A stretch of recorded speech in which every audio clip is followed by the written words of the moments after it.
머리털이 곤두설 정도로 커다랗고 대담한 목표를 설정하라. 미국 경영학자 짐 콜린스의 말입니다. 스탠퍼드대 경영대학원의 짐 콜린스는 3M, 포드, 월트 디즈니처럼 오랜 시간 세계 최정상의 자리를 유지하고 있는 18개 위대한 기업들을 분석했습니다. 그들은 모두 뚜렷한 비전과 핵심 가치를 지닌 이른바 비전 기업이었습니다. 비전 기업들은 단순한 이윤 추구를 넘어 조직이 존재해야 하는 명확한 목표를 공유했으며 그 목표는 조직원들에게 힘과 열정을 불러일으키는 등대의 역할을 했습니다. 짐 콜린스는 그 목표를 BHAG, BHAG, 즉 크고 위험하고 대담한 목표라고 불렀죠. 그 예는 다음과 같습니다. 존 F 케네디 대통령이 말한 10년 안에 달에 사람을 보낸다. 나이키의 목표였던 아디다스를 물리친다. 필립 모리스의 목표였던 세계 1위의 담배 회사 같은 겁니다. BHAG는 세 가지 특징이 있습니다. 첫째, 10년에서 30년 후의 장기적인 그림입니다. 둘째, 명확하고 분명해서 더 이상의 설명이 필요 없습니다. 셋째, 조직의 핵심 역량과 일치합니다. 경영 이론의 많은 부분이 그렇듯 BHAG 역시 개인에게 적용할 수 있습니다. 위대한 사람들은 모두 자기만의 BHAG를 그리며 달려왔어요. 여러분은 BHAG가 있습니까? 목표가 없으면 세우기 바랍니다. 단 엄청나게 크고 담대해서 등줄기가 찌르르 할 정도로 전율이 오도록 설정하기 바랍니다. 그것이 위대한 당신으로 거듭나는 첫걸음입니다. 365공 비타민 크고 위대하고 대담한 목표의 한 대목으로 시작합니다.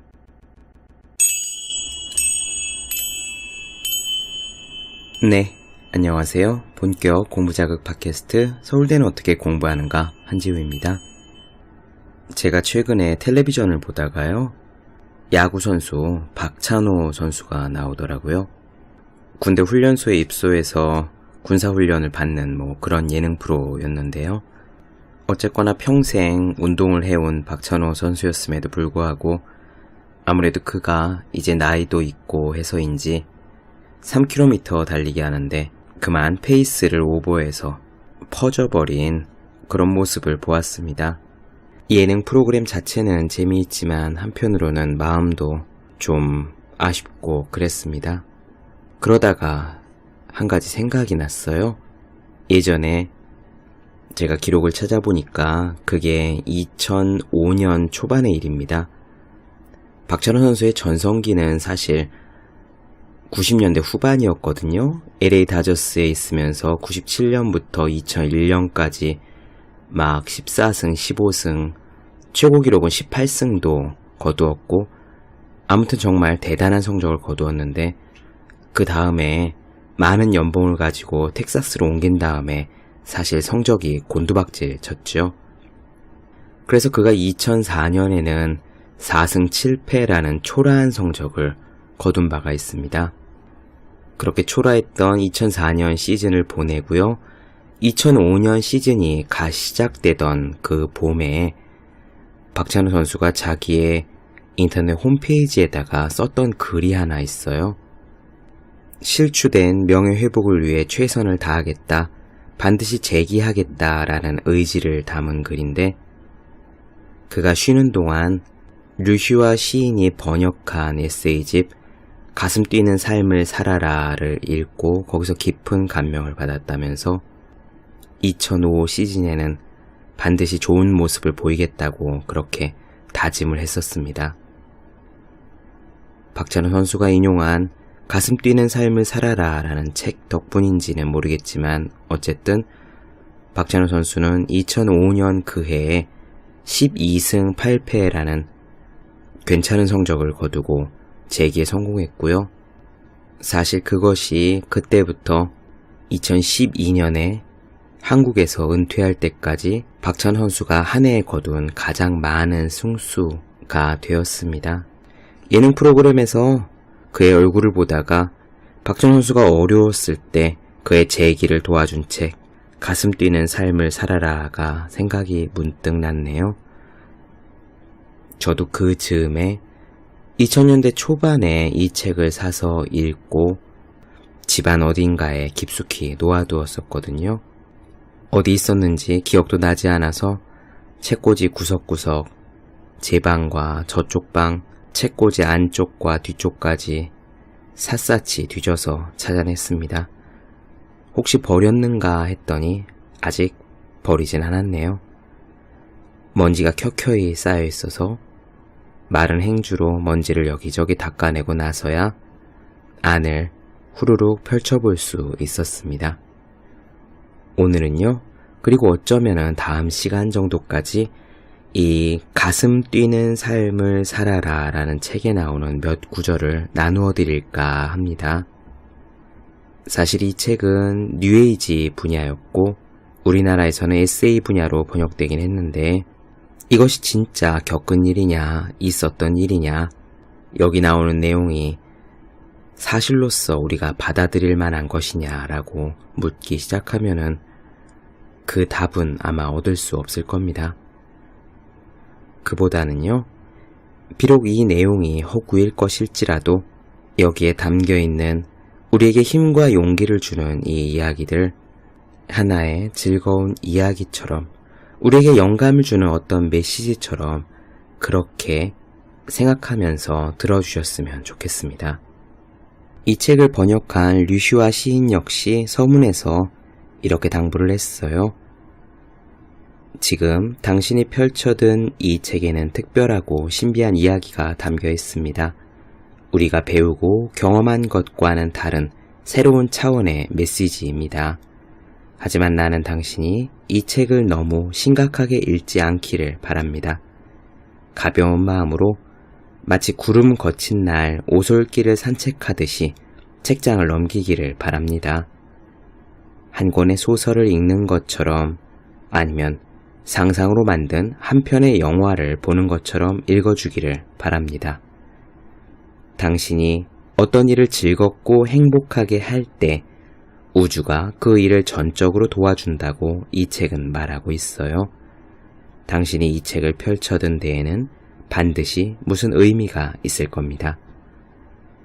한 챕터를 읽고 나서는 마당에 나가 꽃도 심고 흙도 만지고 고구마를 삶아 먹는 것도 좋은 일입니다. 내가 이 책을 번역할 때처럼 꿈도 꾸고 가끔 강아지를 데리고 산책을 다녀오는 것도 괜찮겠습니다. 그렇지 않으면 당신이 이 책을 읽으면서 계속 반문하게 될 것입니다. 이런 내용이 사실일까?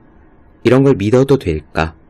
혹시 책을 쓰려고 지어낸 이야기는 아닐까?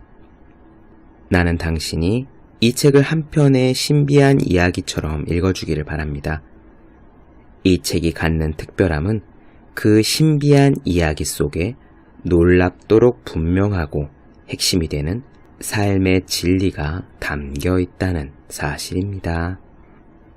네, 우리는 감동을 얻기 위해서 영화관에 가서 2시간 동안 깜깜한 곳에 앉아있기도 하고 일부러 지어낸 책, 소설을 보면서 어떻게 살아야 할지 깨달음을 얻기도 하잖아요. 이 책에 나오는 내용도 그와 비슷하다 여기시고 마음 편히 갖고 그렇게 메시지를 들어주셨으면 합니다. 어쨌거나 가슴 뛰는 삶을 살아라 라는 이 메시지에 영감을 받은 사람들은 꽤 많이 있었고요.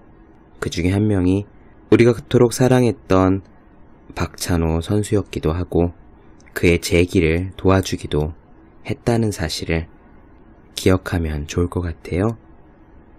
바로 시작해보겠습니다. 이 책의 저자는요, 다릴 앙카라는 사람입니다. 원래 책을 디자인하고 그림 그리는 직업을 가졌었는데 20대 초반부터 명상에 관심을 갖고 여러 스승들로부터 가르침을 받았다고 합니다.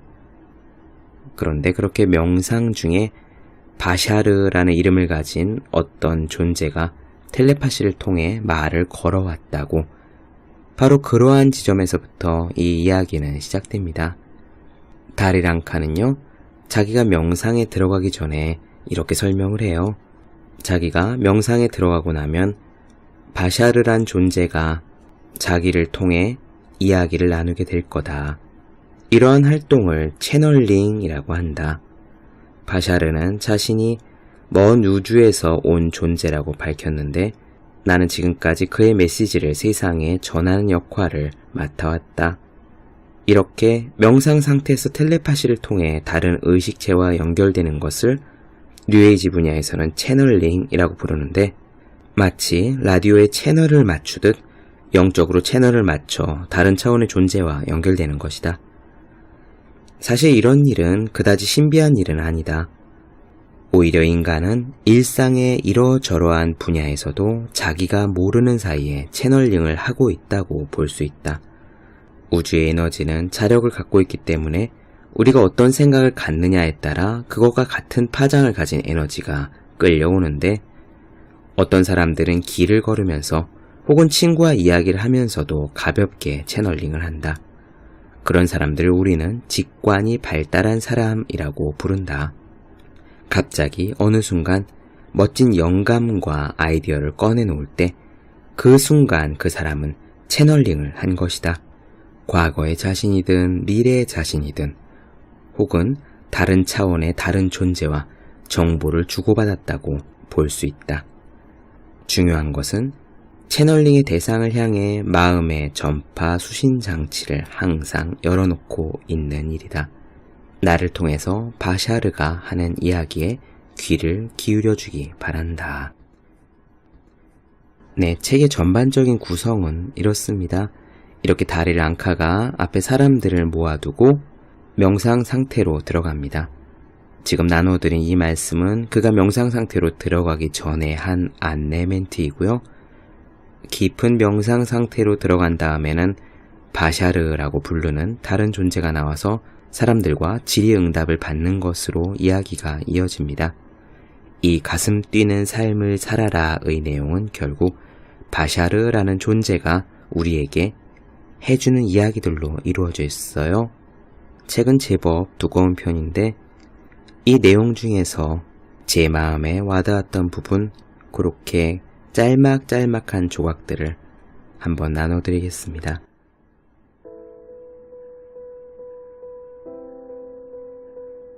어떤 사람이 이렇게 질문합니다.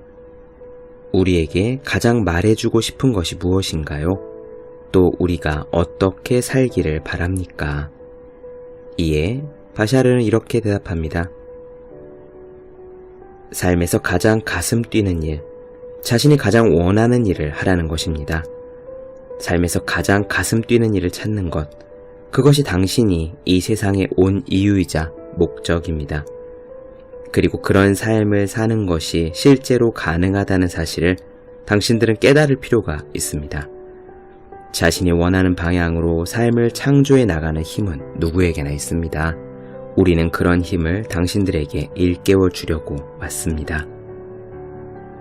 내가 여기에 온 이유 중 하나는 당신들이 갖고 있는 선입견을 당신들에게 보여주고 싶기 때문입니다. 자신이 갖고 있는 믿음에 따라 현재 당신의 삶이 만들어져 나간다는 사실을 꼭 말해주고 싶습니다. 우주의 에너지는 자력을 갖고 있기 때문에 당신이 어떤 생각을 갖느냐에 따라 그 생각에 관련된 에너지가 딸려옵니다. 당신이 어둡고 부정적인 생각을 갖고 있다면 당신에게는 어둡고 부정적인 일만 일어납니다.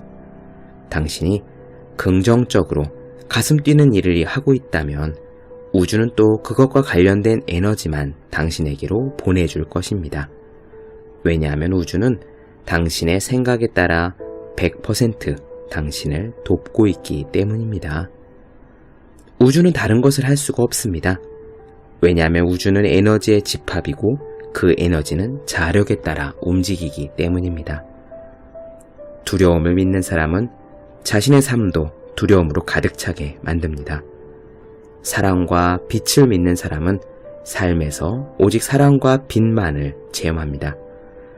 나는 지금 어떤 거창한 철학을 말하는 게 아닙니다. 이것은 우주의 기본적인 물리 법칙입니다. 결론적으로 말해서 당신이 갖고 있는 힘은 대단히 강하며 따라서 당신이 마음속에서 무엇을 조금이라도 믿으면 그것은 언젠가는 현실로 나타나도록 되어 있습니다. 중요한 것은 당신이 가진 꿈을 자신이 원하는 대로 만들어갈 능력이 당신 안에 있다는 것입니다. 우주는 당신이 원하는 대로 에너지의 방향을 바꿉니다. 그것이 우주 에너지의 법칙입니다. 당신이 어떤 것을 믿으면 우주는 그것에 힘을 보태줍니다. 그것이 부정적인 믿음이든 긍정적인 믿음이든 우주는 따지지 않습니다. 왜냐하면 우주의 입장에서는 부정적인 것과 긍정적인 것의 구분이 없기 때문이지요. 우주에는 다만 에너지만이 존재할 뿐입니다. 당신이 가슴 뛰는 삶을 사는 것, 그것이 당신에게 주어진 진리의 길이자 이번 생의 목적입니다. 당신이 가슴 뛰는 삶을 살 때 우주는 그 일을 최대한 도와줄 것입니다. 이것이 우주의 법칙입니다. 그러자 질문자는 이렇게 물음을 이었습니다. 어떻게 하면 그 모든 일들이 가능할까요? 가슴 뛰는 삶을 어떻게 하면 살 수 있을까요? 이에 대해 바샤르는 대답합니다. 지금 살고 있는 그 자리에서 시작하십시오. 현재 사는 것, 그것이 대단히 중요합니다. 지금 현재 당신을 가슴 뛰게 하는 일, 그 일을 시작하십시오. 그러면 그것은 그 다음 순간에 가슴 뛰는 일로 이어지게 됩니다. 그리고 그때 당신은 현재에 필요한 모든 정보를 얻을 수 있습니다. 왜냐하면 가슴 뛰는 일을 하고 있을 때 당신은 100% 현재에 존재하기 때문입니다. 과거나 미래에 살려고 하면 아무리 현재에 필요한 정보를 얻으려고 해도 당신 자신이 지금 여기에 있지 않기 때문에 그것이 불가능합니다. 그렇다면 가장 필요한 것은 무엇일까요? 그것은 자기 자신을 신뢰하는 일입니다. 자신이 지금 현재 하고 있는 일을 신뢰하는 일 말입니다. 과거에 했던 어떤 것과 비교하더라도 지금 이 순간 당신이 하고 있는 일이 가장 중요합니다. 그리고 당신은 지금 모든 필요한 힘을 가지고 있습니다. 이 사실을 믿어야만 합니다. 지금 살고 있는 이 인생을 행복하게 만드는 것은 지금만이 가능합니다. 현재의 삶을 충분히 살기 위해 과거로부터의 정보가 필요할 때는 필요한 정보가 과거로부터 자동적으로 옵니다. 왜냐하면 우주의 모든 것은 우주의 모든 것과 연결되어 있기 때문입니다. 그렇습니다. 우주의 모든 것은 우주의 모든 것과 연결되어 있습니다. 어떤 것도 홀로 분리되어 있는 것은 없습니다. 당신이 아무리 자기 자신을 혼자라고 느끼고 주위와 분리된 존재라고 느낀다 해도 사실은 그렇지 않습니다. 당신은 결코 혼자가 아닙니다. 지금 당신이 충분히 현재의 당신으로서 존재한다면 우주로부터 필요한 모든 것이 전부 이 순간의 당신에게 주어집니다. 정보도, 상황도, 사람과의 만남도, 물질도 그 무엇이든 현재의 당신에게 주어집니다. 그러므로 중요한 것은 자신의 삶을 신뢰하는 일입니다. 우주는 결코 무의미한 일은 하지 않습니다. 우주를 신뢰하고 지금의 삶에 충실하면 이 삶에 필요한 모든 것이 정확한 순간에 얻어집니다. 다음 순간에 정보가 올 수도 있지만 정확히 필요한 순간에 답은 찾아옵니다. 정보가 올 때는 가장 필요한 순간에 오도록 되어 있습니다. 모든 타이밍은 완벽합니다. 이 우주에서 일어나는 모든 일은 필요한 때에 정확히 일어납니다. 빨리 아는 일이 불가능하다는 뜻은 아닙니다. 그러나 필요한 것이 최대한 빨리 오게 하는 방법은 바로 지금 현재에 사는 일입니다. 어디에 있더라도 언제 어디에 있더라도 오직 현재만이 존재하기 때문입니다. 마지막으로 질문자는 이렇게 추가로 물었습니다.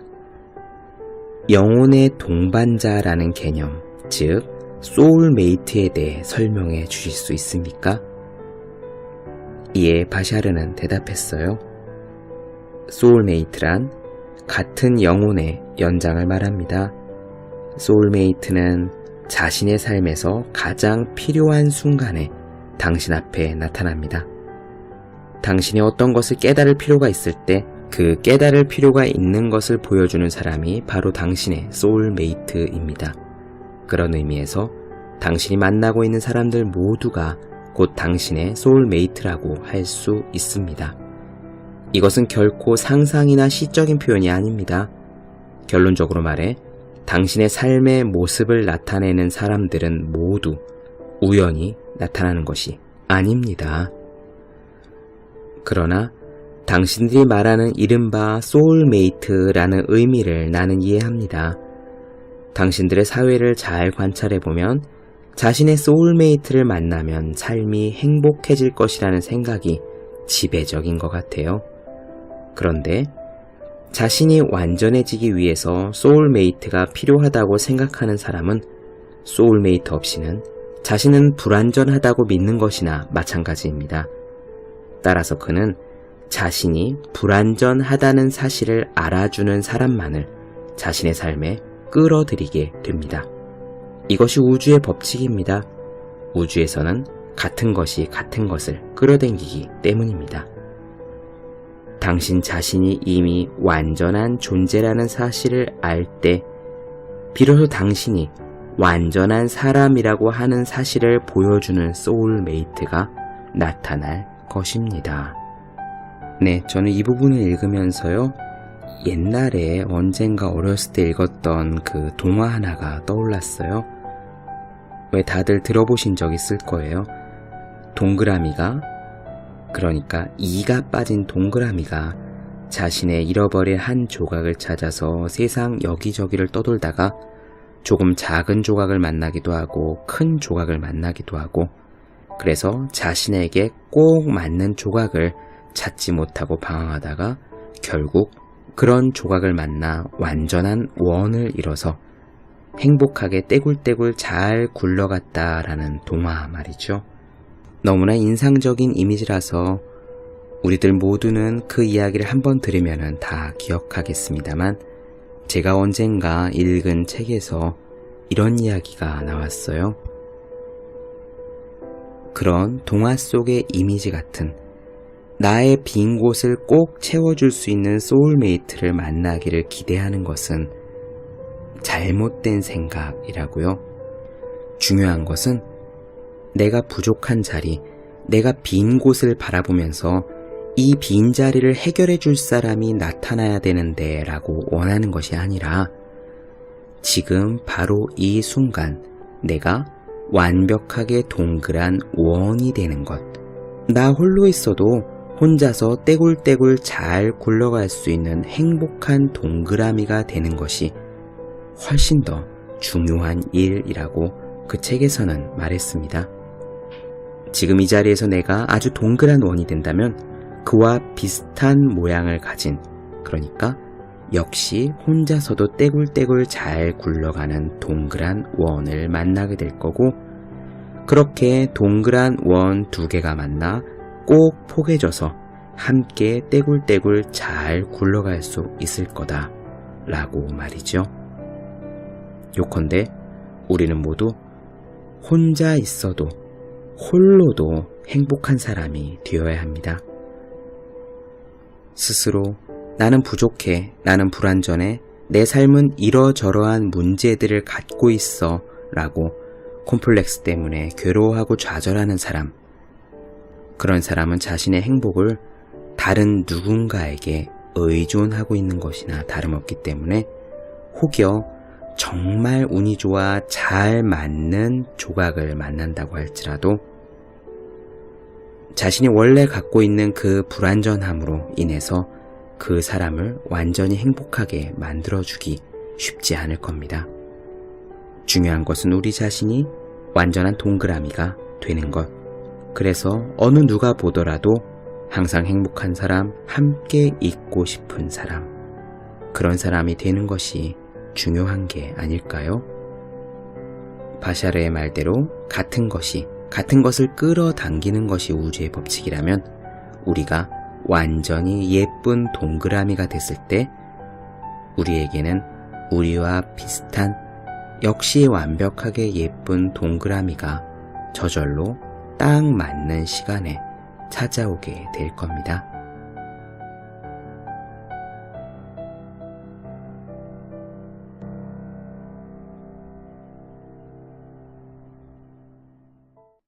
네, 본격 공부자극 팟캐스트 서울대는 어떻게 공부하는가? 오늘은요, 가슴 뛰는 삶을 살아라에 나오는 이야기를 짧게 들려드렸고요. 다음 시간에 나머지 내용 중에서 역시 좋았던 부분 짤막하게 한 번 더 나눠드리겠습니다. 더 많은 이야기가 궁금하신 분들은 제 네이버 블로그 허생의 즐거운 편지를 찾아주시면 되겠습니다. 그리고 매일매일 공부하시는 분들, 여러분 주변에 매일매일 공부하시는 그분들을 위해서 하루 한 페이지씩 읽고 공부할 의지를 북돋는 책 365 공부 비타민을 선물해 주시면 좋을 것 같아요. 오늘은 여기까지 하겠습니다. 저는 다음 시간에 뵐게요. 여러분 모두 열심히 공부하십시오. 저도 열심히 하겠습니다.